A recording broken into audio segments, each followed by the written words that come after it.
vida de sua pequena. Mas antes mesmo de chegar ao tronco, Po conseguiu, com um violento sacudimento do galho, afrouxar o apeto de Gaza. Com um grito, o pequeno mergulhou pela folhagem, agarrando-se inutilmente por um novo apoio, e pousou com um baque nauseante aos pés da mãe, onde ficou quieto e imóvel, gemendo.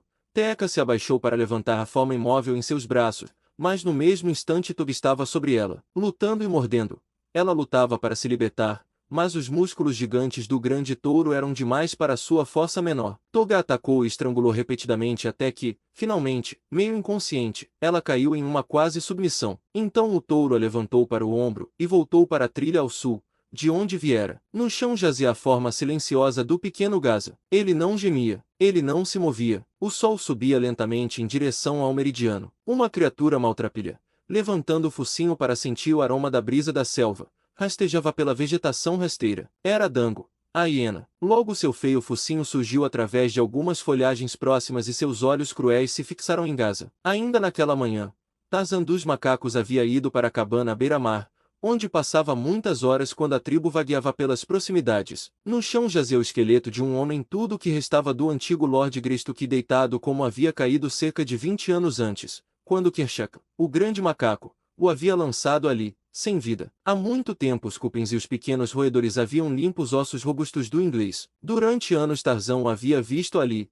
sem lhe dar mais atenção do que dava aos inúmeros milhares de ossos que espalhavam seus redutos na selva. Na cama, outro esqueleto, menor, repousava, e o jovem o ignorava assim como ignorava o outro. Como poderia saber que aquele era seu pai ou outro, sua mãe? O pequeno monte de ossos no berço rústico, feito com tanto cuidado amoroso pelo antigo Lord Greystoke, não significava nada para ele que um dia aquele pequeno crânio ajudaria a provar seu direito a um título orgulhoso estava tão além de sua compreensão quanto os satélites dos sóis de Órion. Para Tarzan, eles eram ossos, apenas ossos. Ele não precisava deles, pois não havia mais carne sobre eles, e não estavam em seu caminho, pois ele não conhecia a necessidade de uma cama, e o esqueleto no chão ele facilmente poderia pular por cima. Hoje ele estava inquieto. Virava as páginas primeiro de um livro e depois de outro. Olhou para imagens que conhecia de cor e lançou os livros de lado. Mexeu pelo milésimo vez no armário. Tirou uma bolsa que continha várias pequenas peças redondas de metal. Ele havia brincado com elas muitas vezes ao longo dos anos passados,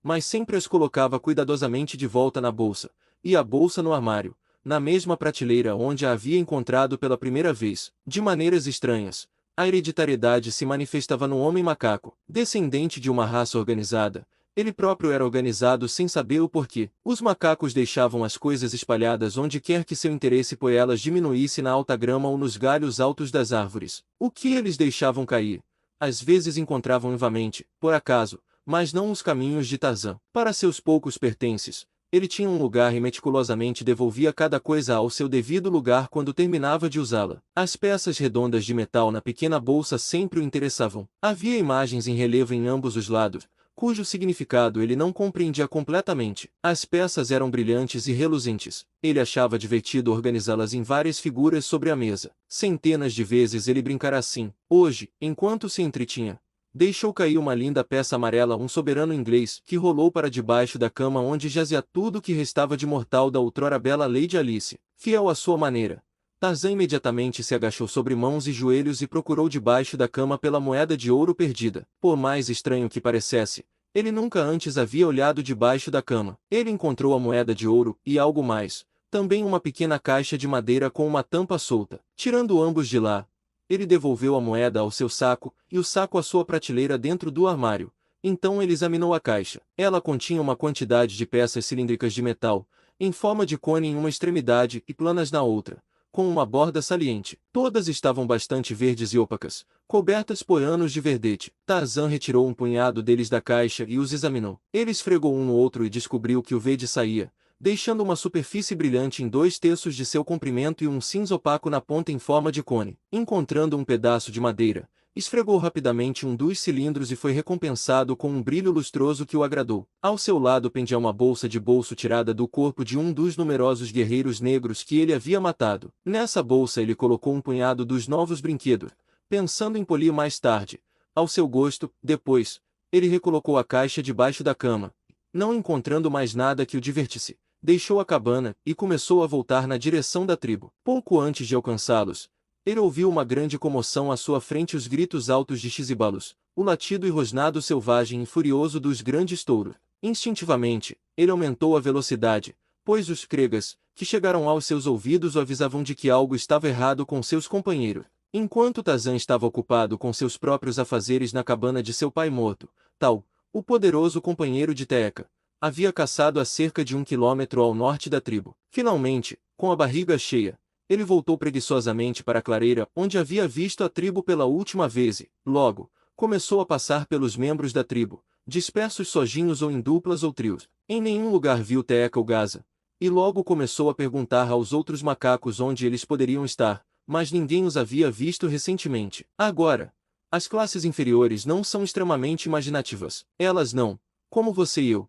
pintam vívidas imagens mentais de coisas que poderiam ter acontecido, e assim Taug não percebeu naquele momento que algum infortúnio havia acometido sua companheira e seus filhos. Ele apenas sabia que desejava encontrar Teca para poder deitar na sombra e deixar que ela coçasse suas costas enquanto seu café da manhã era digerido, mas, embora ele a chamasse e a procurasse e perguntasse a todos que encontrava, não conseguia encontrar nenhum vestígio de Teca. Nem de Gazan também. Ele estava começando a ficar irritado e já quase havia decidido castigar Teca por se afastar tanto quando ele a queria por perto. Ele estava se movendo para o sul ao longo de uma trilha de caça, suas solas calejadas e nós dos dedos das mãos não fazendo nenhum barulho, quando encontrou Dango no lado oposto de uma pequena clareira. O comedor de carniça não viu Taug, pois todos os seus olhos estavam voltados para algo que se encontrava na grama sob uma árvore, algo sobre o qual ele se aproximava com a furtividade cautelosa de sua espécie. Taug, sempre cauteloso, como convém a quem percorre a selva e deseja sobreviver, balançou-se silenciosamente para uma árvore, de onde poderia ter uma melhor visão da clareira. Ele não temia Dango, mas queria ver o que era que Dango estava seguindo. De certa forma, possivelmente, ele estava tão motivado pela curiosidade quanto pela cautela. E quando Taug alcançou um ponto nos galhos de onde podia ter uma visão desobstruída da clareira, viu Dango já farejando algo logo abaixo dele, algo que Taug instantaneamente reconheceu como o corpo sem vida de seu pequeno Gaza. Com um grito tão horrível, tão bestial, que paralisou momentaneamente o assustado Dango, o grande macaco lançou seu enorme corpo sobre a hiena surpresa. Com um grito e um rosnado, Dango, esmagado ao chão, virou-se para atacar seu agressor, mas tão eficazmente quanto um pardal poderia enfrentar um falcão. Os grandes e nodosos dedos de Taug se fecharam sobre a garganta e as costas da hiena, suas mandíbulas morderam uma vez o pescoço seboso, quebrando as vértebras, e então ele arremessou o corpo morto de lado com desprezo. Invamente ele levantou a voz no chamado do macaco-bicho para sua companheira, mas não houve resposta. Então ele se inclinou para cheirar o corpo de Gaza. No peito desta besta selvagem e horrível batia um coração que se movia, ainda que levemente, pelas mesmas emoções de amor paternal que nos afetam. Mesmo que não tivéssemos evidência concreta disso, ainda assim devemos saber, pois somente assim se pode explicar a sobrevivência da raça humana, na qual o ciúme e o egoísmo dos machos teriam, nos estágios mais iniciais da raça, eliminado os filhotes tão rapidamente quanto eram trazidos ao mundo, se Deus não tivesse implantado no peito do selvagem esse amor paternal que se evidencia mais fortemente no instinto protetor do macho. Em Taug, o instinto protetor não era apenas altamente desenvolvido, havia também afeição por sua prole, pois Taug era um exemplar incomumente inteligente desses grandes macacos semelhantes a humanos dos quais os nativos do Gobi falam em sussurros, mas que nenhum homem branco jamais havia visto ou, se viu, sobreviveu para contar até que Tarzan dos macacos chegou entre eles. E assim, Taug sentiu tristeza como qualquer outro pai poderia sentir a perda de uma criança pequena. Para você, o pequeno Gazan poderia ter parecido uma criatura horrível e repulsiva, mas para Taug e Teca ele era tão bonito e fofo quanto sua pequena Mary ou Johnny ou Elizabeth, e é para você, e ele era seu primogênito, seu único Balu, e um macho, três coisas que poderiam tornar um jovem macaco o xodó de qualquer pai amoroso. Por um momento, Taug cheirou a pequena forma silenciosa, com seu focinho e sua língua. Ele alisou e acariciou o casaco amassado. De seus lábios selvagens escapou um gemido baixo, mas rapidamente, logo após a tristeza, surgiu o desejo avassalador de vingança. Saltando de pé, ele gritou uma saraivada de Kregas, pontuada de tempos em tempos pelo grito gelado de um touro bravo e desafiador, um touro enlouquecido de raiva com a sede de sangue forte dentro de si. Respondendo a seus gritos, vieram os gritos da tribo enquanto eles balançavam pelas árvores em sua direção. Foram esses que Tarzan ouviu ao voltar de sua cabana, e em resposta a eles, ergueu sua própria voz e acelerou o passo até praticamente voar pelas terras intermediárias da floresta. Quando finalmente chegou à tribo, viu seus membros reunidos ao redor de Taug de algo que jazia quieto no chão, caindo entre eles. Tarzan se aproximou do centro do grupo. Taug ainda ruge a seus desafios, mas, ao ver Tarzan, cessou e, inclinando-se, pegou Gaza em seus braços e o segurou para que Tarzan visse. De todos os touros da tribo, Taug demonstrava afeição apenas por Tarzan. Em Tarzan, ele confiava e via como alguém mais sábio e mais astuto. A Tarzan ele vinha agora ao companheiro de seus dias de Balu, companheiro de inúmeras batalhas de sua maturidade. Quando Tarzan viu a forma imóvel nos braços de Taug, um rosnado baixo escapou de seus lábios, pois ele também amava o pequeno Balu de Teeka. Quem fez isso? Ele perguntou. Onde está Teeka? Eu não sei, respondeu Taug. Eu o encontrei deitado aqui com Dango prestes a se alimentar dele. Mas não foi Dango que fez isso, não há marcas de presas nele. Tarzan se aproximou e encostou o ouvido no peito de Gaza. Ele não está morto, disse. Talvez ele não morra. Ele atravessou a multidão de macacos e deu uma volta ao redor deles, examinando o chão passo a passo. De repente, parou e, aproximando o nariz do chão, cheirou. Então pulou de pé, soltando um grito peculiar. Taug e os outros avançaram, pois o som lhes disse que o caçador havia encontrado o rastro de sua presa. Um touro estranho esteve aqui, disse Tarzan. Foi ele quem feriu Gaza. Ele levou o Teeka embora. Taug e os outros touros começaram a rugir e ameaçar, mas não fizeram nada. Se o touro estranho estivesse à vista, eles o teriam despedaçado, mas não lhes ocorreu segui-lo. Se os 3 touros estivessem vigiando ao redor da tribo, isso não teria acontecido, disse Tarzan. Coisas assim vão acontecer enquanto vocês não mantiverem os 3 touros atentos a um inimigo. A selva está cheia de inimigos.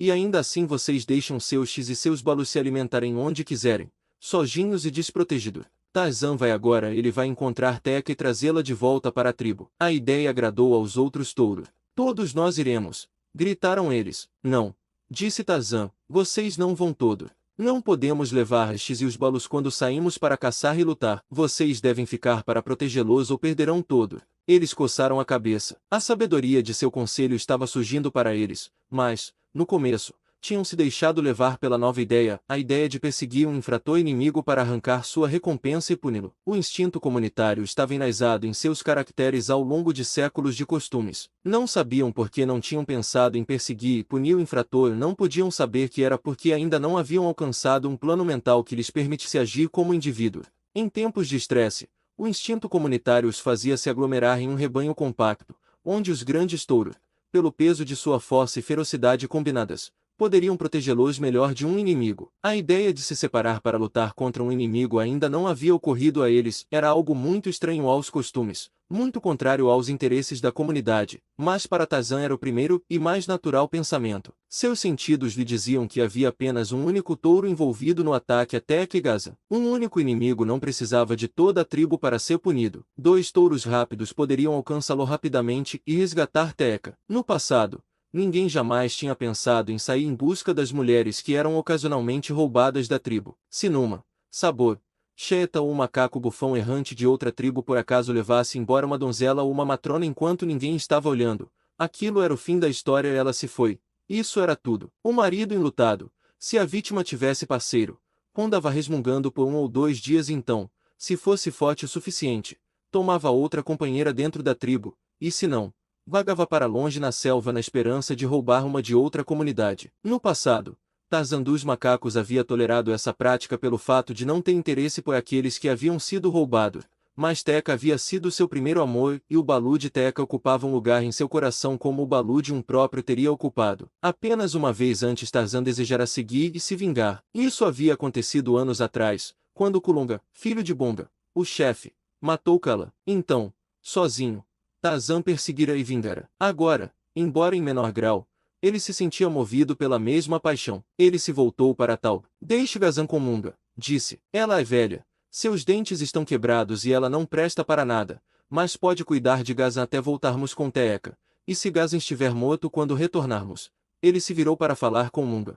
Eu vou te matar também. Para onde estamos indo? Perguntou Taug. Vamos buscar a Teeka, respondeu o homem macaco, e matar o touro que a roubou. Vamos. Ele se voltou novamente para a trilha do touro estranho, que mostrava claramente aos seus sentidos treinados, e não olhou para trás para ver se Taug o seguia. Este último colocou Gazan nos braços de Munga com uma despedida: se ele morrer, Tarzan vai te matar. e seguiu a figura de pele morena que já se movia em um trote lento pela trilha da selva. Nenhum outro touro da tribo de Kershak era tão bom em rastrear quanto Tarzan, pois seus sentidos treinados eram auxiliados por um alto nível de inteligência. Seu julgamento indicava o caminho natural que uma presa seguiria, de modo que ele precisava apenas notar as marcas mais aparentes pelo caminho.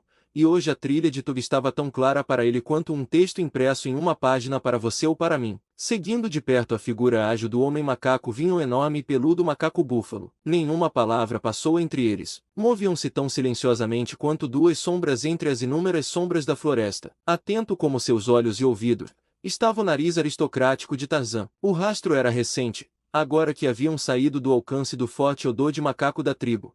Ele tinha pouca dificuldade em seguir Tug e Teca apenas pelo cheiro. O rastro de cheiro familiar de Teca informou tanto a Tarzan quanto a Tauk que estavam em seu caminho, e logo o cheiro de Tug se tornou tão familiar quanto o outro. Eles estavam progredindo rapidamente quando, de repente, densas nuvens encobriram o sol. Tarzan acelerou o passo. Agora ele praticamente voava pela trilha da selva onde Tug havia subido nas árvores. Seguia ágil como um esquilo pelo caminho sinuoso e ondulante dos galhos cobertos de folhagem, balançando de árvore em árvore como Tug havia feito antes deles, mas mais rapidamente, porque não estavam sobrecarregados por um fardo como o de Tug. Tarzan sentiu que eles deviam estar quase sobre a presa, pois o rastro de cheiro estava ficando cada vez mais forte, quando a selva foi repentinamente iluminada por relâmpagos lívidos, e um estrondo ensurdecedor de trovão reverberou pelos céus e pela floresta até que a terra tremeu e estremeceu. Então veio a chuva não como ela cai para nós das zonas temperadas, mas como uma poderosa avalanche de água, um dilúvio que derrama toneladas em vez de gotas sobre os gigantes da floresta curvados e as criaturas aterrorizadas que habitam sua sombra. E a chuva fez o que Tarzan sabia que faria, apagou o rastro da presa da face da terra. Durante meia hora os torrentes caíram, então o sol surgiu,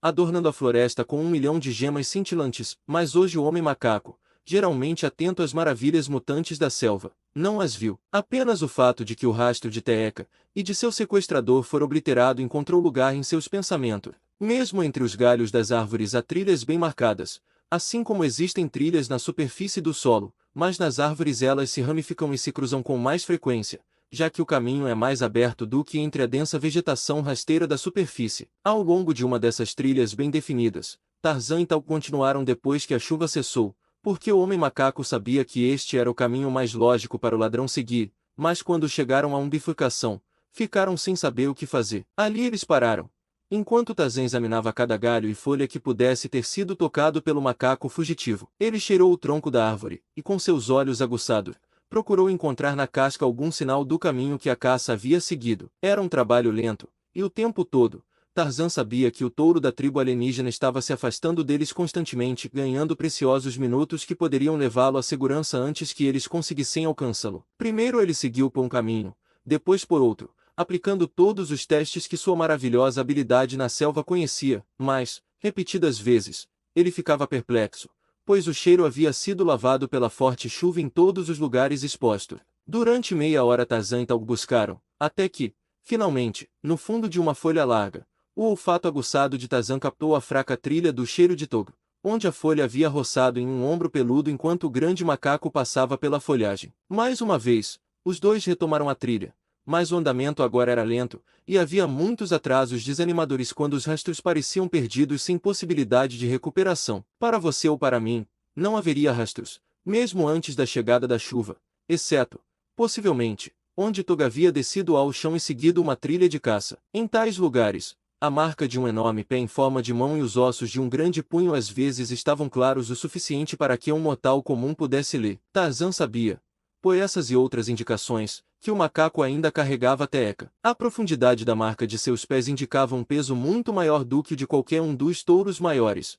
pois foram feitas sob o peso combinado de Tug e Teca, enquanto o fato de que os nós de apenas uma mão tocavam o chão a qualquer momento mostrava que a outra mão estava ocupada com algum outro negócio, o negócio de segurar o prisioneiro em um ombro peludo. Tarzan podia seguir, em lugares protegidos, a mudança do peso de um ombro para outro, indicada pelo aprofundamento da marca do pé na lateral da carga, e pela mudança das marcas dos nós dos dedos de um lado da trilha para o outro. Havia trechos ao longo dos caminhos de superfície onde o macaco havia percorrido consideráveis distâncias totalmente ereto sobre os pés traseiros, andando como um homem anda, mas o mesmo poderia ter sido verdadeiro para qualquer um dos grandes antropóides da mesma espécie, pois, ao contrário do chimpanzé e do gorila.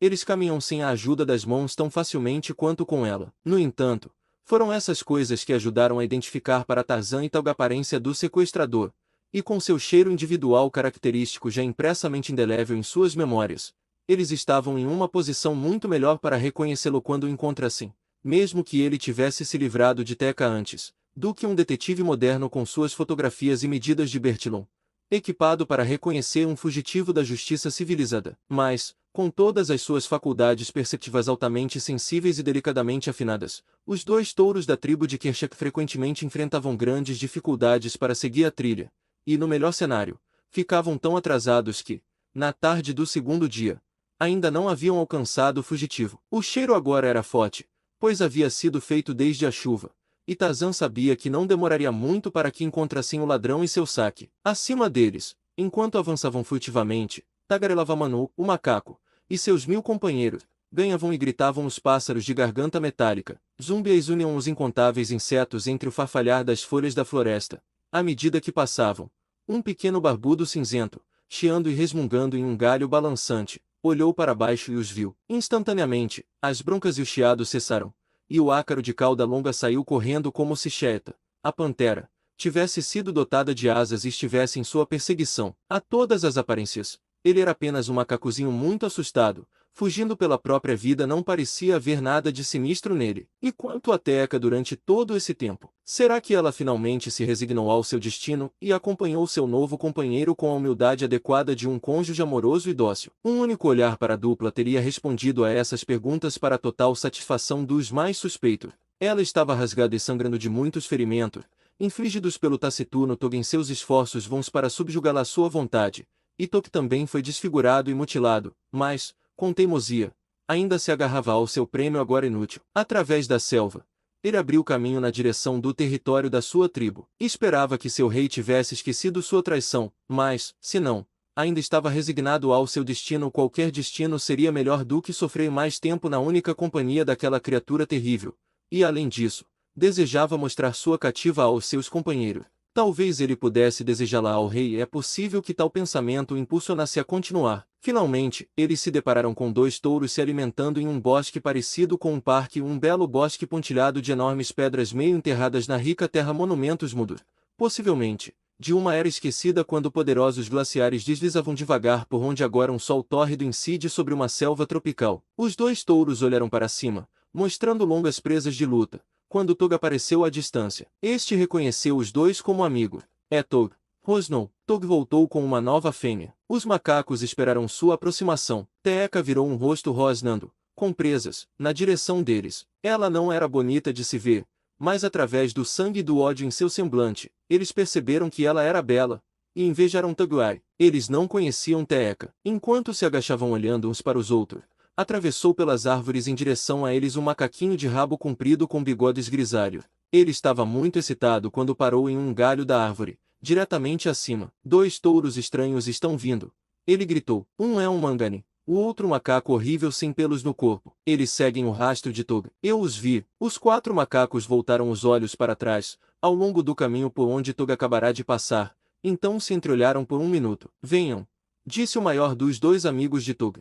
Esperaremos pelos estranhos nos arbustos densos além da clareira. Ele se virou e saiu andando de forma desajeitada pelo espaço aberto, seguido pelos outros. O macaquinho dançava de um lado para o outro, todo empolgado. Sua principal diversão na vida era provocar encontros sangrentos entre os maiores habitantes da floresta, para que ele pudesse sentar na segurança das árvores e assistir aos espetáculos. Era um glutão por sangue, esse pequeno macaco grisalho e barbudo. Contanto que fosse o sangue dos outros, um fã de lutas típico era o velhinho grisalho. Os macacos se esconderam na vegetação ao lado da trilha por onde os 2 touros estranhos passariam. Teca tremia de excitação. Ela havia ouvido as palavras de Manu e sabia que o macaco sem pelos devia ser Tarzan, enquanto o outro era, sem dúvida, Tau. Nunca, em seus sonhos mais ousados, ela esperará por socorro desse tipo. Seu único pensamento era escapar e encontrar o caminho de volta para a tribo de Kershak. Mas mesmo isso lhe parecia praticamente impossível, tamanha era a vigilância de Tog sobre ela. Quando Taug e Tarzan chegaram ao bosque onde Tog havia encontrado seus amigos,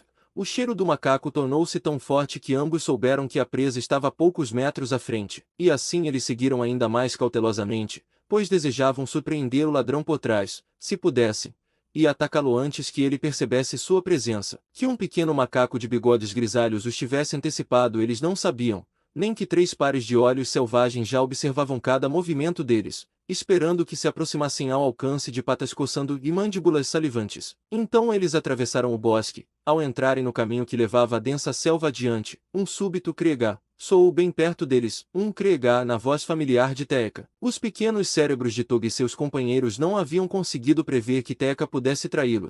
E agora que ela o fez, eles enlouqueceram de raiva. Tog desferiu um golpe poderoso nela, que a derrubou. E então os 3 avançaram para lutar contra Tarzan e Tal. O pequeno macaco dança venceu Poleiro e gritava de prazer. E de fato ele poderia muito bem estar encantado, pois foi uma luta maravilhosa. Não houve preliminares, nem formalidades, nem apresentações. Os 5 touros simplesmente avançaram e se enroscaram. Rodaram pelo caminho estreito e pela vegetação densa ao lado. Mordiam, arranhavam e golpeavam.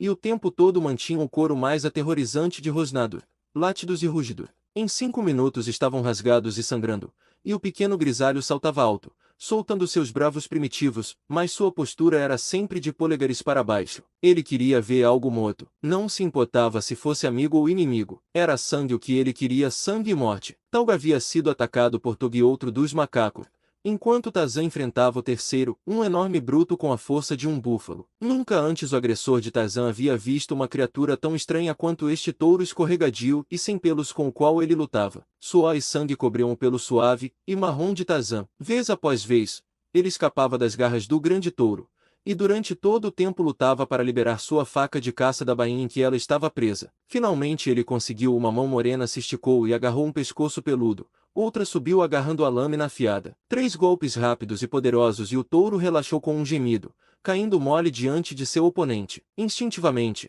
Tarzan se soltou das garras do touro agonizante e saltou para a ajuda de Tal. Tog o viu chegando e virou-se para enfrentá-lo. No impacto da investida, a faca de Tarzan foi arrancada de sua mão e então Tog se agarrou a ele. Agora a batalha estava equilibrada 2 contra 2, enquanto à margem, Teeka, agora recuperada do golpe que a derrubara, se esgueirava esperando uma oportunidade de ajudar. Ela viu a faca de Tarzan e a pegou. Ela nunca a tinha usado, mas sabia como Tarzan maneja. Ela sempre teve medo daquilo que tirava a vida dos mais poderosos do povo da selva com a facilidade com que as grandes presas de Tantor tiram a vida dos inimigos de Tantor. Ela viu a bolsa de bolso de Tarzan sendo arrancada de seu lado, e com a curiosidade de um macaco, que nem o perigo nem a emoção conseguem dissipar completamente, ela pegou também. Agora os touros estavam de pé, os embates haviam sido quebrados. Sangue escorria por seus flancos, suas faces estavam carmesim com ele. O pequeno barbudo estava tão fascinado que finalmente chegou a esquecer de gritar e dançar, mas ficou rígido de prazer ao desfrutar do espetáculo. De volta ao bosque,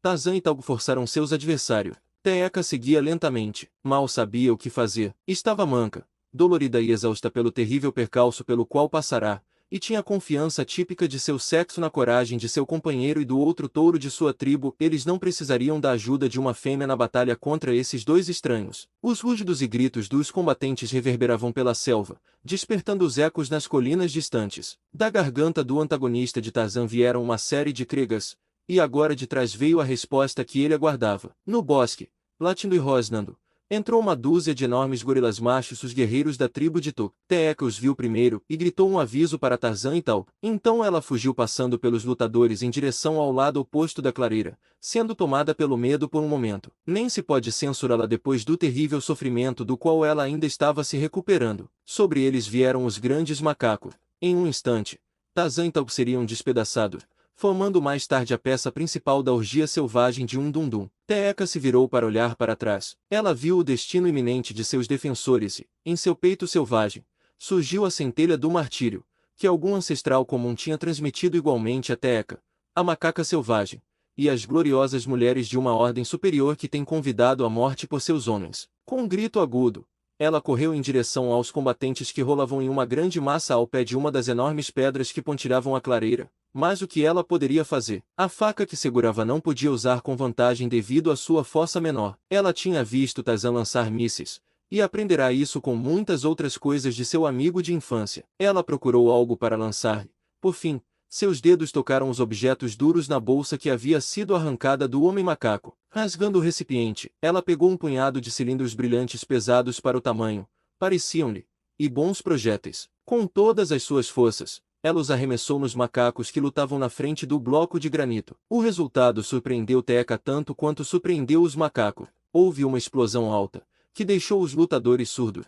e uma nuvem de fumaça acre. Nunca antes alguém ali tinha ouvido um barulho tão terrível. Gritando de terror, os touros estranhos saltaram de pé e correram de volta para o território de sua tribo, enquanto Tao e Tarzan lentamente se recomponiam e se levantavam, mancando e sangrando. Eles também teriam fugido se não tivessem visto Teca parada ali diante deles, com a faca e o bolso na mão. Que foi isso?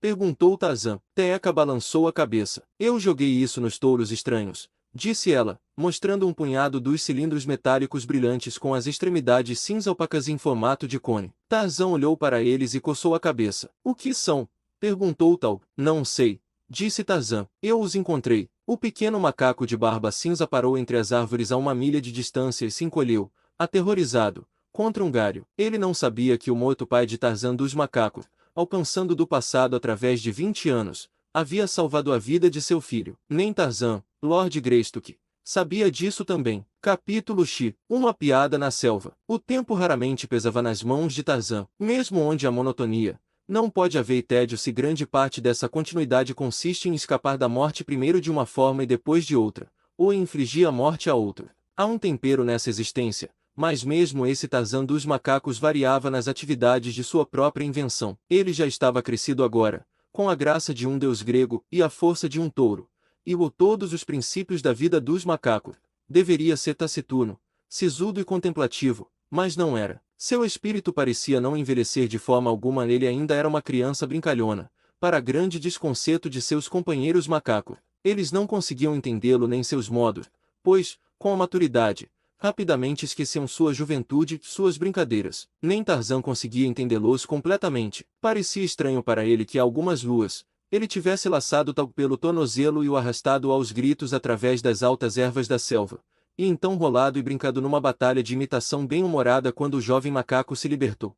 E que hoje, quando ele se aproximou pelas costas do mesmo Tao e o derrubou de costas sobre o gramado, em vez do jovem macaco brincalhão, uma grande besta rosnante se virou e saltou em sua direção para atacá-lo. Facilmente Tarzan evitou a investida e rapidamente a raiva de Tao desapareceu, embora não fosse substituída por brincadeiras. Ainda assim, o homem macaco percebeu que Tao não estava divertido, nem ele próprio era divertido. O grande gorila parecia ter perdido qualquer senso de humor que pudesse ter tido. Com um resmungo de decepção, o jovem Lord Greystoke voltou-se para outros campos de atividade. Uma mecha de cabelo preto caiu sobre um dos olhos. Ele afastou com a palma da mão em um movimento de cabeça. Isso sugeriu algo a fazer, então ele procurou seu aljava, que estava escondida no tronco oco de uma árvore atingida por um raio. Retirando as flechas, ele virou a aljava de cabeça para baixo, despejando no chão o conteúdo de seu fundo seus poucos tesouros. Entre eles havia um pedaço de pedra plano e uma concha que ele havia encontrado na praia perto da cabana de seu pai. Com muito cuidado,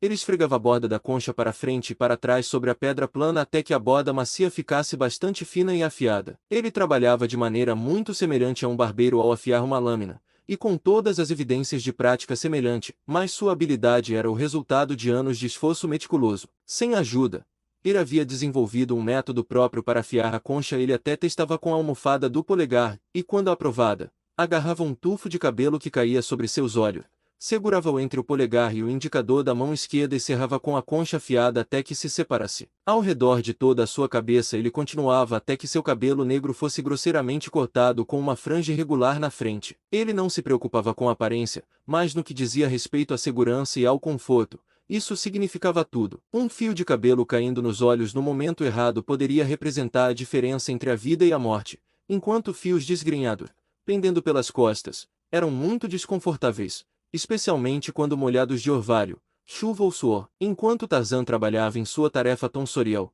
sua mente ativa estava ocupada com muitas coisas. Ele se lembrava de sua recente batalha com Bolgani, o gorila, cujas feridas haviam acabado de cicatrizar. Refletia sobre as estranhas aventuras de sono de seus primeiros sonhos e sorria diante do resultado doloroso de sua última brincadeira prática com a tribo, quando, vestido com a pele de Numa, o leão, ele tinha surgido rugindo diante deles. apenas para ser atacado e quase morto pelos grandes touros que ele havia ensinado a se defender de um ataque de seu antigo inimigo. Seu cabelo foi cortado de acordo com toda a sua satisfação, e, não vendo nenhuma possibilidade de prazer na companhia da tribo, Tarzan balançou-se preguiçosamente pelas árvores e partiu na direção de sua cabana, mas, a meio caminho, sua atenção foi atraída por uma forte trilha de cheiro vindo do norte. Era o cheiro dos Gomangani. A curiosidade, aquela herança comum mais desenvolvida do homem e do macaco, sempre levava Tarzan a investigar quando os Gomangani estavam envolvidos. Havia algo neles que despertava sua imaginação. Talvez fosse por causa da diversidade de suas atividades e interesses. Os macacos viviam para comer, dormir e se reproduzir. O mesmo acontecia com todos os outros habitantes da selva, exceto os Gomangani. Esses negros dançavam e cantavam, aranhavam a terra de onde haviam limpado as árvores e a vegetação. Eles observavam as coisas crescerem, e quando amadureciam, as cortavam e colocavam em cabanas de palha. Eles fabricavam arco, lanças e flechas, venenos, panelas de cozinha, coisas de metal para usar nos braços e pernas. Se não fosse pelos rostos negros, pelos traços horrivelmente desfigurados e pelo fato de que um deles havia matado Kala, Tarzan talvez quisesse ser um deles. Pelo menos às vezes pensava assim, mas sempre ao pensar nisso surgia dentro dele uma estranha repulsa de sentimento, que ele não conseguia interpretar ou entender. Ele simplesmente sabia que odiava os Gomangani, e que preferia ser esta, a cobra, do que um desses. Mas seus modos eram interessantes, e Tarzan nunca se cansava de observá-los, e com eles aprendeu muito mais do que percebe.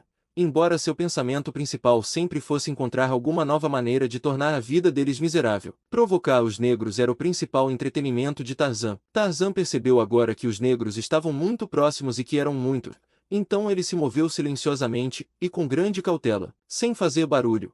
Ele atravessava as altas graminhas dos espaços abertos, e onde a floresta era densa, balançava de um galho a outro, ou saltava levemente sobre massas entrelaçadas de árvores caídas onde não havia passagem pelos níveis inferiores, e o chão estava obstruído e intransitável. E assim, logo ele avistou os guerreiros negros de Bonga, o chefe. Eles estavam envolvidos em uma perseguição com a qual Tarzan estava mais ou menos familiarizado, tendo-os observado em outras ocasiões. Estavam preparando e chamando uma armadilha para Numa, o leão, em uma gaiola sobre rodas. Estavam amarrando um cabrito, prendendo de modo que, quando Numa agarrasse a infeliz criatura, a porta da gaiola se fechasse atrás dele, tornando-o prisioneiro. Essas coisas os negros haviam aprendido em sua antiga casa, antes de fugirem pela selva não explorada até sua nova aldeia. Anteriormente, haviam vivido no Congo belga, até que as crueldades de seus opressores impiedosos os levaram a buscar a segurança de solidões inexploradas além dos limites do domínio de Leopoldo. Na sua vida antiga, eles frequentemente capturavam animais para os agentes de comerciantes europeus e aprenderam com eles certos truques, como este,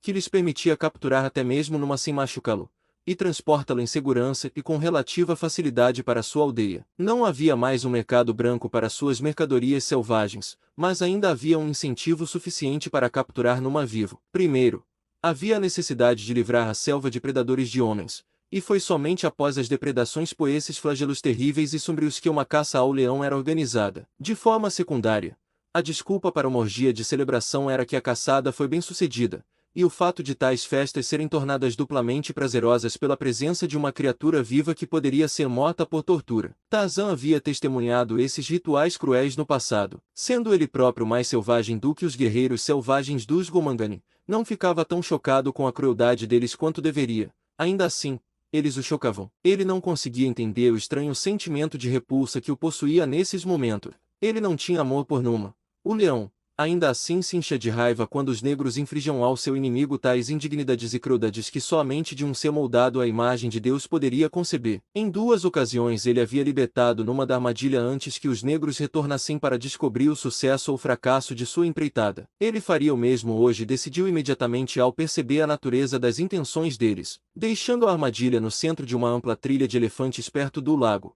os guerreiros voltaram para sua aldeia. Na manhã seguinte, eles voltariam. Tarzan os observava, com um sorriso inconsciente nos lábios, a herança de uma casta nunca imaginada. Ele os viu seguir pela ampla trilha, sob a vegetação pendente de galhos frondosos e trepadeiras em laços e festões, roçando ombros ébano contra flores deslumbrantes que a natureza inescrutável considerou apropriado espalhar com mais profusão justamente longe do olhar humano. Enquanto Tarzan observava, através das pálpebras semicerradas, o último dos guerreiros desaparecer além de uma curva na trilha, sua expressão mudou para o impulso de um pensamento recém-nascido. Um sorriso lento e sombrio tocou seus lábios. Ele olhou para o cabrito assustado e balindo, que, em seu medo e inocência, anunciava sua presença e sua impotência. Abaixando-se ao chão, Tarzan se aproximou da armadilha e entrou, sem perturbar o cordão de fibra, que estava ajustado para derrubar a porta no momento certo. Ele soltou a isca viva, colocou-a debaixo de um braço e saiu da gaiola. Com sua faca de caça, ele acalmou o animal assustado, cortando sua jugular. Então arrastou-a, sangrando, pela trilha até o buraco de bebê, um meio sorriso persistindo em seu rosto normalmente grave. Na beira da água, o homem macaco se abaixou e, com faca de caça e dedos rápidos e fortes, removeu habilmente as vísceras do garoto morto. Raspando um buraco na lama, enterrou as partes que não comeu e, balançando o corpo até o ombro, foi para as árvores. Por uma curta distância, ele seguiu seu caminho na esteira dos guerreiros negros, descendo logo depois para enterrar a carne de sua caça onde estaria segura das depredações de Dango, a hiena, ou de outras criaturas carnívoras da selva, tanto animais quanto aves. Ele estava com fome. Se fosse apenas uma fera, teria comido, mas sua mente humana podia albergar desejos ainda mais fortes do que os do estômago, e agora ele estava preocupado com uma ideia que mantinha um sorriso em seus lábios e seus olhos brilhando de expectativa. Uma ideia que lhe permitia esquecer que estava com fome. Com a carne guardada em segurança, Tarzan trotava pelo caminho dos elefantes atrás dos Gomangani. A 2 ou 3 milhas da jaula, ele os alcançou e então se lançou nas árvores, seguindo acima e atrás deles esperando sua chance. Entre os negros estava Rabaquega, o curandeiro. Tarzan os detestava todos, mas Rabaquega ele especialmente odiava. Enquanto os negros seguiam pelo caminho sinuoso, Rabaquega, sendo preguiçoso, ficou para trás. Isso Tarzan percebeu, e o encheu de satisfação. Uma satisfação sombria e terrível irradiava dele. Como um anjo da morte, ele pairava sobre o negro desavisado. Rabaquega, sabendo que a aldeia estava a apenas uma curta distância à frente, sentou-se para descansar. Descanse bem, ó Rabaquega, esta é sua última oportunidade. Tarzan se moveu sorrateiramente entre os galhos da árvore acima do feiticeiro bem alimentado e satisfeito. Ele não fez nenhum ruído que os ouvidos lentos do homem pudessem ouvir acima do suspiro da suave brisa da selva entre a folhagem ondulante dos terraços superiores, e quando chegou bem acima do homem negro, parou, bem escondido entre os galhos folhosos e a pesada trepadeira. Rabaquega estava sentado com as costas apoiadas no tronco de uma árvore,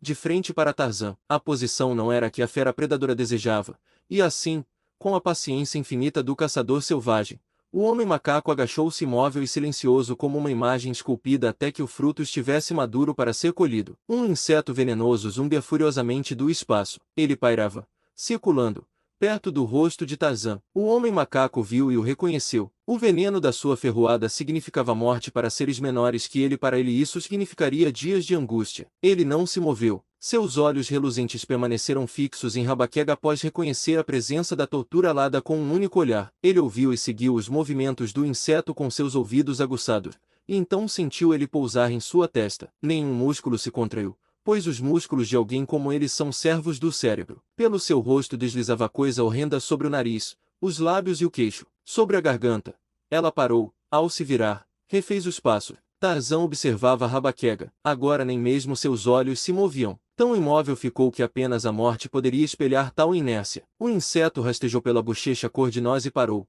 com suas antenas tocando os cílios da pálpebra inferior. Você ou eu teríamos recuado, fechado os olhos e atacado a coisa, mas você e eu somos escravos, não senhores de nossos nervos. Se a coisa tivesse rastejado sobre o globo ocular do homem macaco, é crível que ele ainda poderia ter permanecido de olhos arregalados e rígido, mas não foi o caso. Por um momento ficou ali perto da pálpebra inferior, então subiu e voou zumbindo para longe. Lá embaixo, em direção a Rabaquega, Zumbia e o homem negro viu, avançou contra isso e foi picado na bochecha antes de matá-lo. Então ele se levantou com um uivo de dor e raiva, e enquanto subia pela trilha em direção à vila de Bonga, o chefe, com suas costas largas e negras, ficou exposto à coisa silenciosa que o esperava acima dele. E quando Rabaquega se virou, uma figura ágil disparou para fora e para baixo da árvore acima, diretamente sobre seus ombros largos. O impacto da criatura saltadora levou Rabaquega ao chão. Ele sentiu mandíbulas fortes se fecharem em seu pescoço, e quando tentou gritar,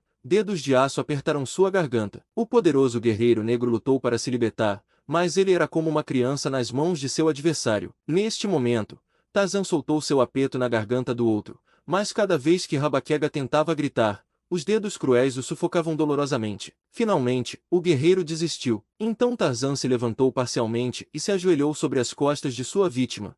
E quando Rabaquega lutava para se levantar, o homem macaco empurrou seu rosto para a terra da trilha. Com um pedaço da corda que havia prendido o garoto, Tarzan amarrou os pulsos de Rabaquega atrás das costas. Depois se levantou e puxou seu prisioneiro para ficar de pé.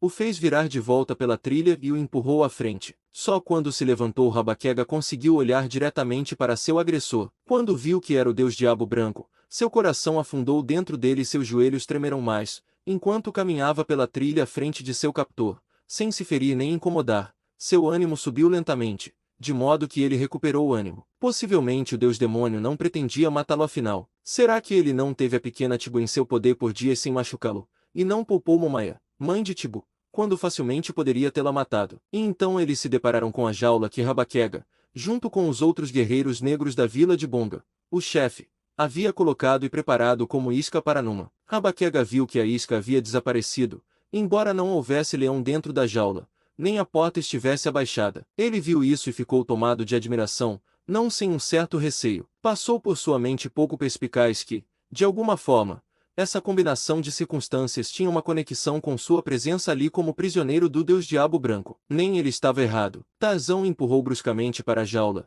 e em outro instante, Rabaquega entendeu. Suor frio brotou de todos os poros de seu corpo, ele tremia como em uma febre pois o homem macaco estava amarrando firmemente no mesmo local que o garoto ocupara antes. O feiticeiro implorou, primeiro pela sua vida, e depois por uma morte menos cruel, mas teria feito tão bem em guardar suas súplicas para Numa, já que, naquele momento, elas eram dirigidas a uma fera selvagem que não entendia uma palavra do que ele dizia. Mas suas tagarelices constantes não apenas irritavam Tarzan, que trabalhava em silêncio, como também sugeriam que mais tarde o negro poderia levantar a voz pedindo socorro.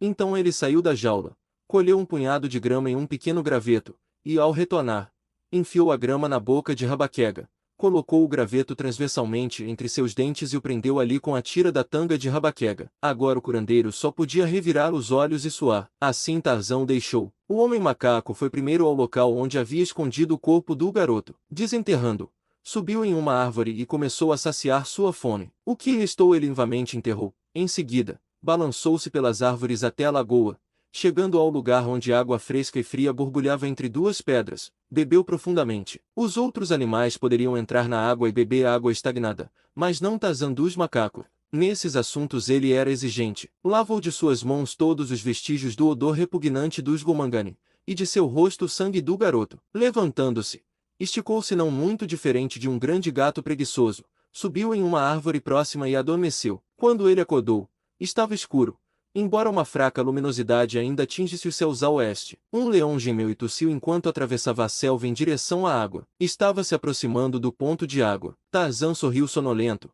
mudou de posição e adormeceu novamente. Quando os negros de Bonga, o chefe, chegaram à sua aldeia, descobriram que Rabaquega não estava entre eles. Quando várias horas se passaram, decidiram que algo tinha acontecido com ele, e era a esperança da maioria da tribo que qualquer coisa que tivesse acontecido com ele pudesse ser fatal. Eles não gostavam do feiticeiro. Amor e medo raramente andam juntos, mas um guerreiro é um guerreiro, e assim Bonga organizou uma patrulha de busca. O fato de sua própria tristeza não ser insuportável poderia ter sido percebido pelo fato de ele ter permanecido em casa e ido dormir. Os jovens guerreiros que ele enviou permaneceram firmes em seu propósito por meia hora inteira, quando, infelizmente para Rabaquega, sobre uma coisa tão pequena pode repousar o destino de um homem. Um pássaro do mel atraiu a atenção dos buscadores e os desviou para o delicioso estoque que ele havia previamente marcado para a traição, e o destino de Rabaquega estava selado. Quando os buscadores voltaram de mãos vazias, Bonga ficou irado, mas ao ver a grande quantidade de mel que eles trouxeram,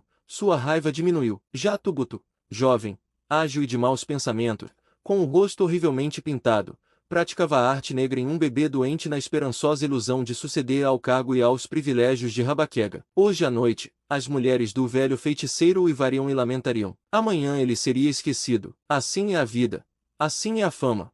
Assim é o poder no centro da mais alta civilização do mundo, ou nas profundezas da negra e primitiva selva. Sempre, em qualquer lugar, o homem é homem.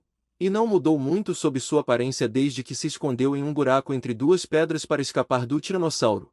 6 milhões de anos atrás. Na manhã seguinte ao desaparecimento de Rabaquega, os guerreiros partiram com Bonga, o chefe, para examinar a armadilha que haviam preparado para Numa. Muito antes de chegarem à jaula, ouviram o rugido de um grande leão e supuseram que tinham conseguido uma captura bem-sucedida. Por isso aproximaram-se do local onde deveriam encontrar seu prisioneiro aos gritos de alegria. Sim, lá estava ele. Um grande e magnífico espécime, um enorme leão de juba preta. Os guerreiros estavam frenéticos de alegria. Eles saltaram no ar e soltaram gritos selvagens e gritos roucos de vitória. E então se aproximaram. E os gritos morreram em seus lábios.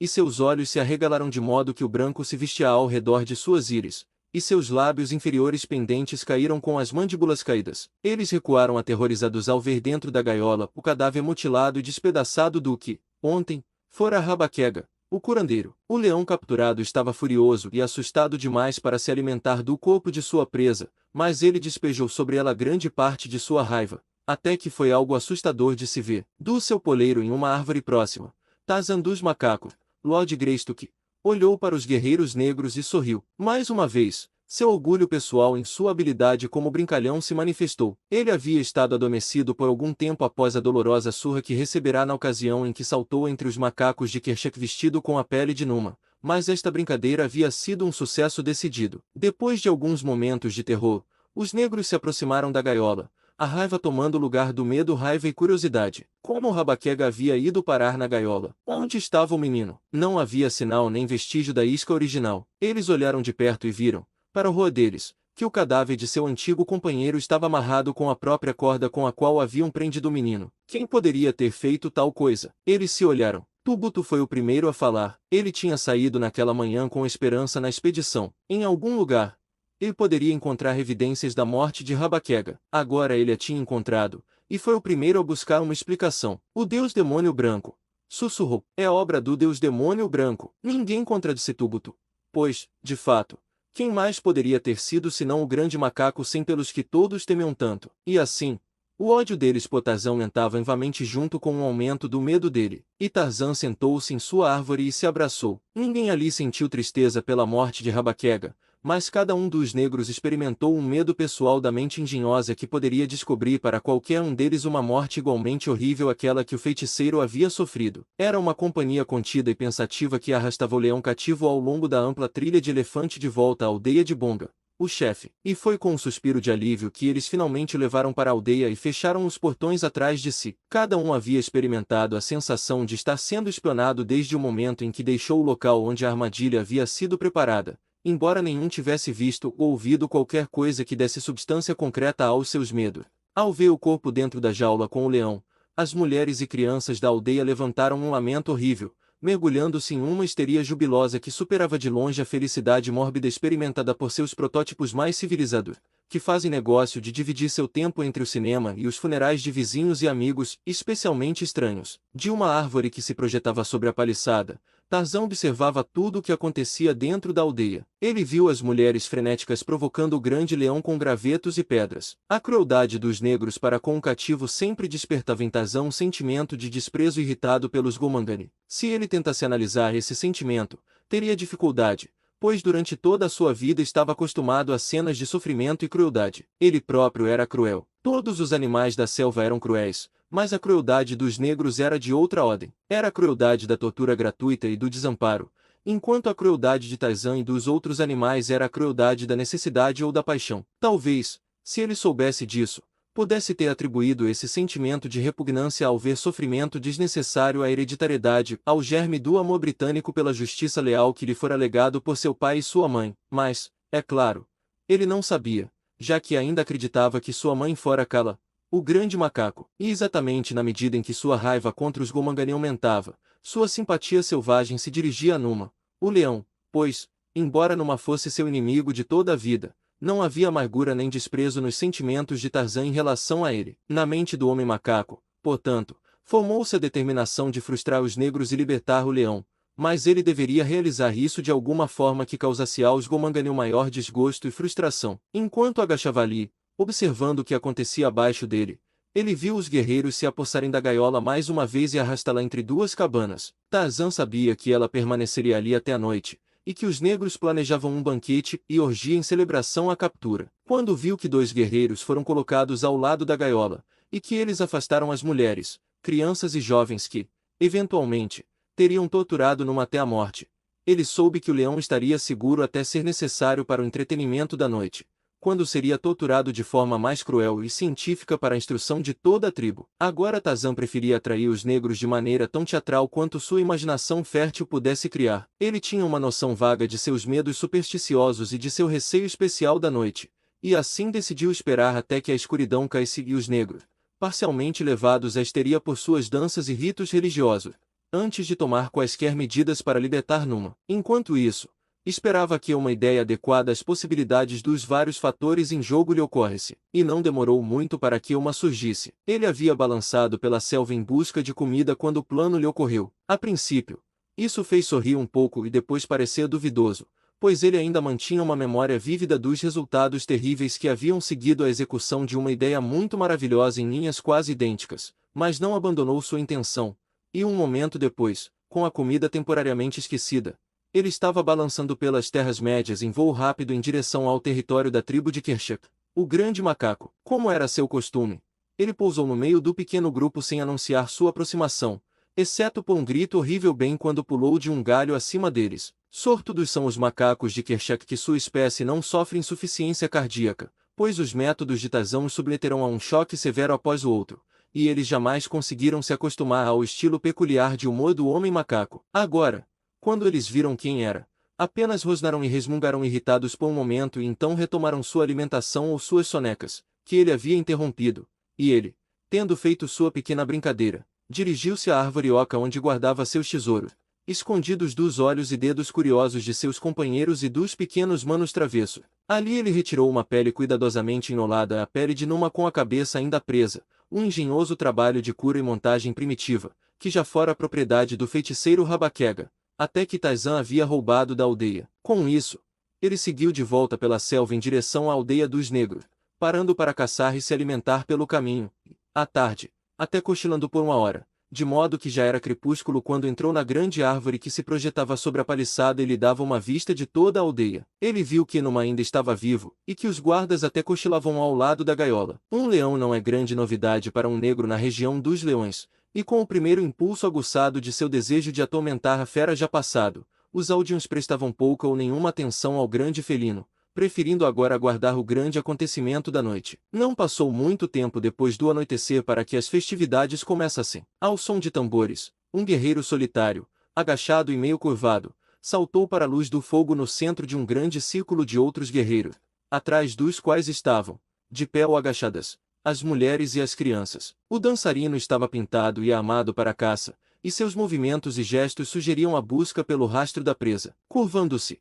às vezes descansando por um momento sobre um joelho, ele procurava sinais da caça no chão. Invamente, ele se mantinha imóvel, como uma estátua, escutando. O guerreiro era jovem, ágil e gracioso, era musculoso e reto como uma flecha. A luz do fogo reluzia sobre seu corpo ébano e destacava em relevo os desenhos grotescos pintados em seu rosto, peito e abdômen. Atualmente ele se curvou em direção à terra, então saltou alto no ar. Cada linha de seu rosto e corpo mostrava que ele havia sentido o cheiro. Imediatamente ele saltou em direção ao círculo de guerreiros ao seu redor, contando-lhes sobre sua descoberta e convocando-os para a caça. Tudo era feito em pantomima, mas de forma tão verdadeira que até Tarzan conseguia seguir tudo até o menor detalhe. Ele viu os outros guerreiros segurarem suas lanças de caça e se erguerem para se juntar à graciosa e furtiva dança de perseguição. Era muito interessante, mas Tarzan percebeu que, se quisesse levar seu plano a um desfecho bem-sucedido, teria que agir rapidamente. Ele já tinha visto essas danças antes e sabia que, após a perseguição,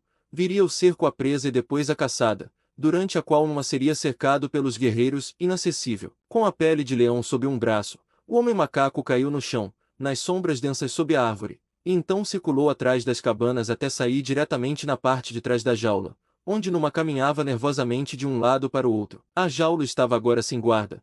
Os dois guerreiros a deixaram para ocupar seus lugares entre os outros dançarinos. Atrás da jaula, Tarzan ajustou a pele de leão ao redor de si, assim como fizera naquela ocasião memorável em que os macacos de Kershak, não conseguindo perceber seu disfarce, quase o mataram. Então, de mãos e joelhos, ele se arrastou para a frente, emergiu de entre as duas cabanas e ficou a alguns passos atrás do público de pele escura, cuja atenção estava totalmente voltada para os dançarinos à sua frente. Tarzan viu que os negros agora haviam se envolvido em um grau adequado de excitação nervosa, estando prontos para o leão. Em um momento, o círculo de espectadores se abriria no ponto mais próximo do leão enjaulado e a vítima seria rolada para o centro do círculo. Foi por esse momento que Tarzan esperou. Finalmente chegou. Um sinal foi dado por Bonga, o chefe, ao que as mulheres e crianças imediatamente à frente de Tarzan se levantaram e se moveram para o lado, deixando um amplo caminho em direção ao leão enjaulado. No mesmo instante, Tarzan deu voz ao rugido baixo e áspero de um leão irritado e avançou lentamente pelo caminho aberto em direção aos dançarinos frenéticos. Uma mulher o viu primeiro e gritou. Instantaneamente, houve pânico nas imediações do homem macaco.